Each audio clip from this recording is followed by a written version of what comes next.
This video is entitled Maintenance, Assembly File, Print Menu, Print Assembly Index List. The Print Assembly Index List option will, when selected, print the entire assembly index list. You can't print just a range of them, you have to print the whole thing. If you don't want to do it, you can click on the close button and it will cancel the operation. But to proceed, we click the print button and we're given the opportunity to select where we want the printing to go to, whether we want to preview it on the screen or send it directly out to my default printer. I can also change the destination printer by clicking the setup button.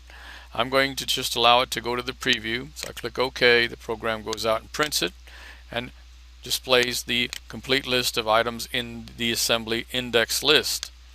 Each assembly index shows the start number and the end number for that assembly, so that I can go in and into the areas of those assemblies and look at the assemblies. It's a very useful process. I can file and I can print. I can save it as a PDF if I want to, so I can have it on I can save it to a file. Again, it is a PDF, or I can send it to a printer.